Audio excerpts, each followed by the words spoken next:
চট্টগ্রাম নগরীর ২ নম্বর গেট এলাকায় মধু হই হই আরে বিষ খাওয়াইলা গানে নেচে গেয়ে শাহাদাত হোসেন নামে এক যুবককে পিটিয়ে হত্যার ঘটনায় আরও ২ জনকে গ্রেপ্তার করেছে rapid action battalion RAB ৭। ৬ October রোববার রাত ৮:৩০টার দিকে নগরীর খুলশীর গরিবুল্লাহ শাহ মাজার ও জামতলা এলাকা থেকে আসামিদের গ্রেপ্তার করা হয়। গ্রেপ্তারকৃত আসামি দুজন হলেন খুলশীর ডোবারপাড়া এলাকার এস.এম. দুলালের ছেলে মেহেদী হাসান সাগর ও নূর ইসলামের ছেলে মোহাম্মদ শান্ত।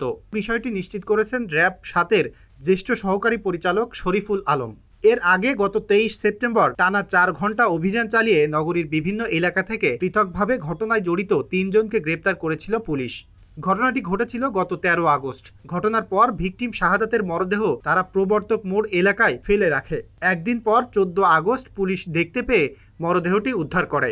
এর আগের দিন ২ নম্বর গেট এলাকায় শাহাদাত হোসেনকে কয়েক দফায় গান গেয়ে গেয়ে তাকে মারধর করেন। এক পর্যায়ে সে নিস্তেজ হয়ে পড়ে। এরপর ভিকটিমের বাবা বাদী হয়ে অজ্ঞাত আসামি করে থানায় একটি মামলা করেন।